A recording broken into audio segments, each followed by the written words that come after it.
fight of a clash because we're going to be having Dakota versus Sego, and it's going to be, to start things off, a Luna versus a Sakuya. You know, these two have won tournaments on their own in person, so I wonder how it's gonna be. It's definitely a fight we haven't seen in a while, because Sego has, generally speaking, not been like super active in Workshop. He's been pretty absent from it, like mostly showing up to like, if he's at a major, he's shown up, he's usually played. Typically performs decently well. And in general, we always know that if Sego puts his mind to it, he can and will be incredibly potent. But so far, Dakota is absolutely moving all over the place. Gets an incredible conversion from all the away bounce movement. Actually, insane to see the big potential that Dakota is showing with this character, even more so than we were seeing from how J Millions has been playing her. Oh no, had already expended that wall jump, and this is not Rivals 2 where you get your wall jump back if you hit somebody. That is still a wild change to me. You know, it's amazing. More offstage focus, but wrong game right now. Gotta keep your focus. Alright, we're gonna be still seeing. We see the little shadow clone there. Not sure Dakota caught it, but either way, it just ends up disabling the pocket watch, not doing a whole lot more. Dakota is still, honestly, I feel mostly managing to maintain control most of the time. We'll catch up, no double jump on Dakota. Sego doesn't end up really meaning too much though. It's interesting to me that Dakota would not be willing to do the mirror match of the set.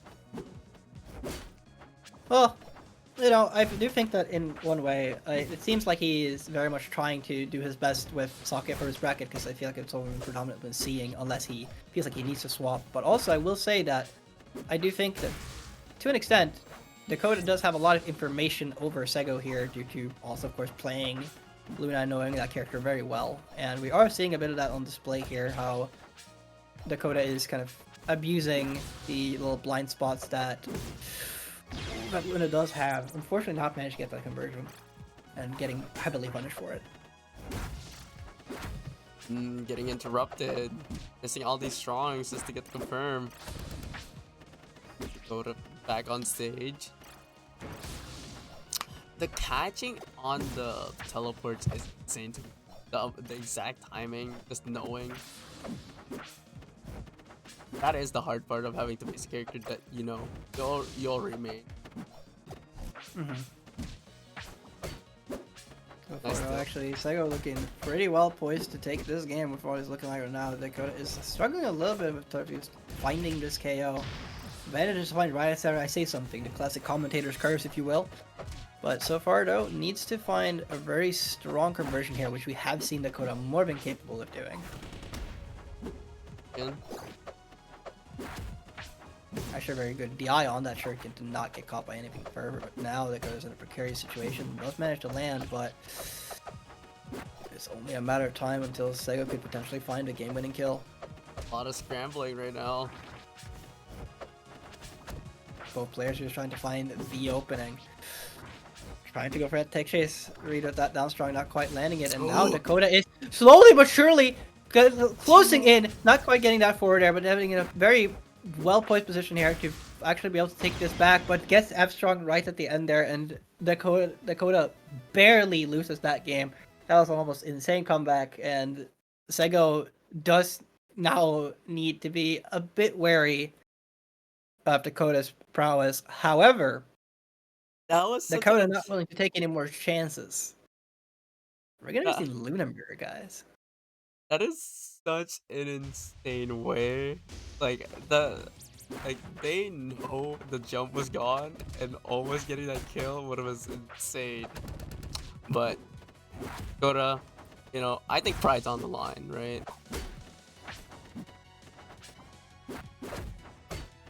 Yeah, for sure. I think both of these players, especially Dakota right now, would really like to be able to... I mean, generally speaking, I think being the person who wins Vortex Gallery and one of the, especially like, current last planned workshop-focused events for the time being, at least, I do think having the prestige of being the winner of that is something that's going to be very near and dear to either of these players' heart, and Dakota going to be the first person to find a stock in this mirror match. Oh, very interesting little setup there. Getting that up special, hitting into some bubbles for actually pretty decent damage. Okay, caught. Yeah, does having that shuriken. Does, I don't know if he's kind of setting it off. Does get caught, and now having another similar stock low percent situation. They're going pretty even, and Sego being the next one to find an opening. Okay, do it with the shuriken charge here. Sego getting bombarded with the normals. Nice read. Patience. Oh my god, fantastic F-Strong to punish that shuriken throw, and now Dakota is kind of running away with it with this lead as well, but we have already seen what Dakota can do, and Sego can surely respond in kind, but right now Sego is the one who finds the opening first. He's going absolutely insane with this punish game. Ooh, oh my god, gets caught DIing that very poorly, but still manages to get back, gets onto the stage again, manages to find himself some footing. Getting a wonderful, nice little punish, ending up, oh no, ending up underneath the stage and SDing, very unfortunate, but still with this lead in hand, Dakota can definitely still potentially bring this all the way out to already winning this game 2, gets the down tilt into the up strong, is going to be right in that percent range where it kills. And a classic right there. Hey. Oh man, that's the first pineapple we saw this entire side or this entire time in tournament. And keeping on with the games here, going to Crystal Oasis, sticking on to the character. I go thinking, you know, I think it's my time to shine with the character. Yeah, I also think that, so what I've noticed so far is I think Sego really likes this stage. Is what I think I've concluded, because he has kind of picked everyone here that we have seen so far on the stream. It's not a common stage for people to go to. Yeah, especially not necessarily like the skin. So you can tell he really likes Olympia, considering he keeps giving here. I would have never guessed. Either way, tangent aside, we are still seeing Dakota being the main one who's kind of nailing out the punish just a little harder than Sego is, even if it is just by this short little while. There's this I feel they're approaching the punish game also like a little differently. Like they are playing the same character, but the types of punishes that Dakota are prioritizing are a little like tighter, a little more technical, whereas Sego is sticking to a lot of kind of like what works, like the class, like like the down to up strong is kind of landing like the nairs into the fairs, not really going for things like the drag down uppers that Dakota are attempting a lot of the time and things like that, going a lot more traditional. I feel like it just comes down to character familiarity, and facing someone who knows your character better, I think you just gotta get like the simple pickings. You gotta do your tournament combos. Yeah, tournament combos. Homie was in combo contest. Give him a second. Alright, we are seeing them both cook a little bit here. Alright, Dakota ends up getting back to stage. Gets a little bit of a conversion here, but the big shuriken ends up landing Sego an amazing punish, actually. Yeah, leading all the way into a kill. Working out for Sego. Very much so. I guess this is, in fact, his stage. Getting caught with that strong. Uh-oh. I'm not sure if he can get back from that one. No, he can't. And now Dakota actually evening out things pretty nicely, not having too much of a percent deficit. And all he really needs is like one opening, and then he'll be right back and potentially even in the lead. Starts finding it. And it's such a scary place too, right? Like not being able to recover and having to fight for game 3 over getting to game point first. Yeah, very much so. Alright, ends up getting nice little conversions, not getting too much off of it. Alright, yeah, Dakota not committing to the follow-up attack, probably pretty smart. Just getting a bit of charge. Barely whiffing each other right now. Yeah, they're bobbing and weaving. Okay, guess the double forwarders. Not trying to go for like the up special follow-up or anything. Oh my goodness, tries to go for a shuriken bubble conversion, not quite getting it. Catching that shadow clone substitute perfectly well. Oh lord. Goes for strong attack, gets parried. That strong attack isn't quite enough, but does end up getting caught by the fully charged shuriken, beating out his somewhat charged shuriken.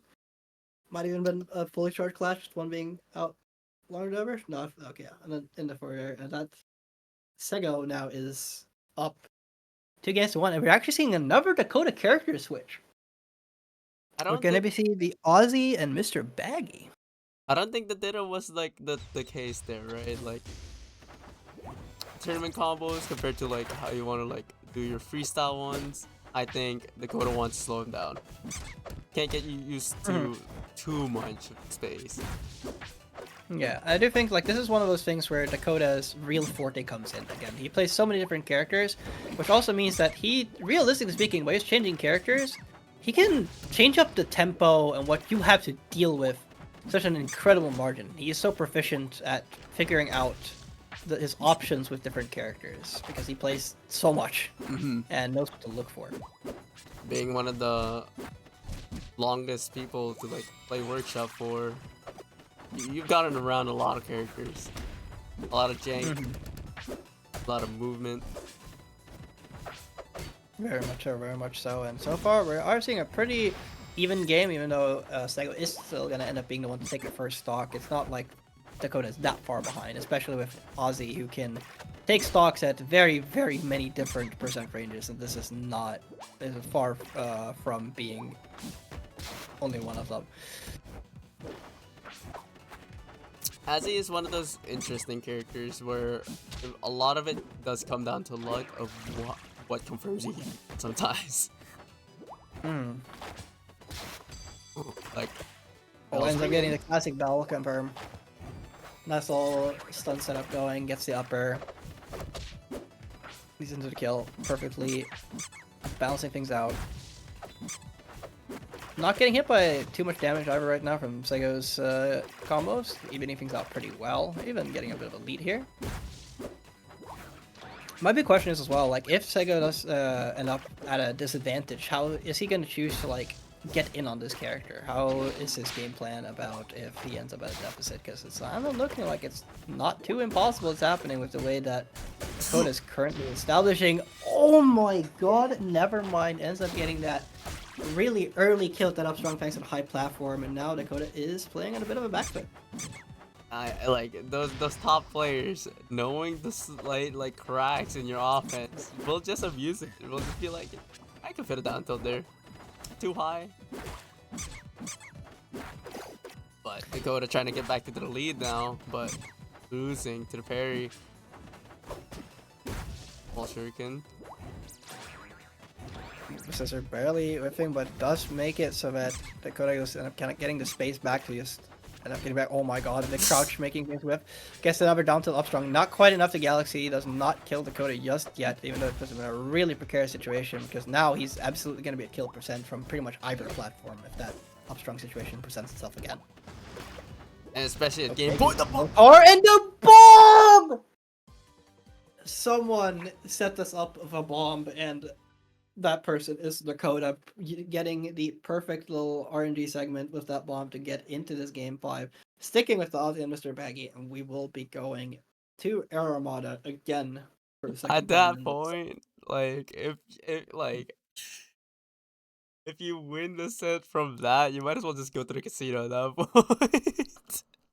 There's no way. Let's go gambling. Thank you, Plus Frames GG for the raid as we go into this 5th game of Winners Finals.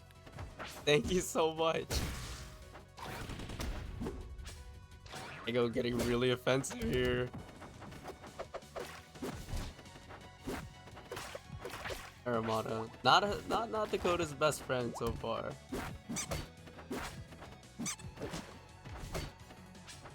Game 5. Ooh, it's scissors. Oh my god, this scissor coming in pretty clutch. That's always like the most irritating and like funnest about Azzy. I guess it's fun when you see it happen. It's irritating when it happens to you. Yeah, of course. I mean, that's kind of the nature of item characters, right? They're pretty goofy, and it can be very funny seeing it happen, but as soon as it happens to you, it is when it can definitely be a lot less fun. Alright. Sega struggling to get Dakota off stage here with the bomb again. Something you do not want to be interrupted by.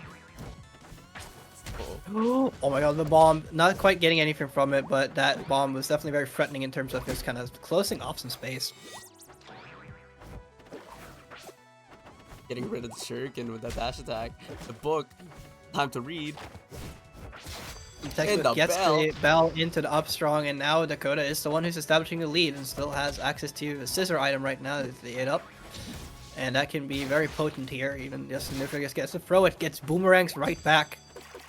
Oh my god, that bell throw. I mean, absolute disgustingly. And now we're down to a bit of an even game.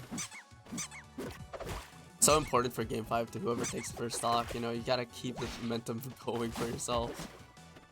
Yeah, Dakota alright, we knows the have the assignment. bar of soap. We have the bar of soap laying in right now. Okay, look at the water ball. Never mind. Washing Oh my him god, he out. killed outright. Must have not been ready to the IVAT. Gets the bell on deck once again. The potential for some disgusting setups here is in Dakota's ball court. I've seen some nasty stuff from this character with access to bell, even at low percents. And right now we're seeing that kind of setup potential. Does not quite get it. There's a little bit of a misspacing. So greedy. Kind of gotta respect it though when you're up like this and has the potential to end it all. Oh my god, the pencil hit from all the way above wasn't not quite ready to get hit by that arc. Tries to read the high recovery, ends up getting hit by the nair to upper, not enough to kill just yet. Different situation, you know, Sego almost having set point, now is in the opposite side of it. Last stock. Getting hit with the Oh, the airplane. paper airplane. Trying to get the spitball. Okay, the bar is open, it's enough to kill. And with that, Dakota is the person moving into grand finals. Actually, with what ended up being a very, very good adaptations overall. Definitely catching Sego off guard with a lot of things. I actually think that, in my opinion, the real MVP at some points was the pencil. Just kind of disrupting a lot of Sego's tempo, in my opinion, whenever it came out. But Yeah, for now that sure. it's over, I do want to just quickly give a shout out to Plus Frames GG, who came in with an 86-person raid from previous stream Idol Showdown in the North American bracket for Vortex. Thanks all for coming here and checking out our neat little corner of the video game sphere. I hope that your bracket went really well. I hope that you had hype games, and I hope that you will enjoy our hype games, as we will be going into our losers semis, featuring J Millions, Jordan, and Silent Fury for the rematch from the top 8 qualifiers. You know, this was truly the set that we wanted to do ourselves from early in the bracket, but you know, we get our own chance, right?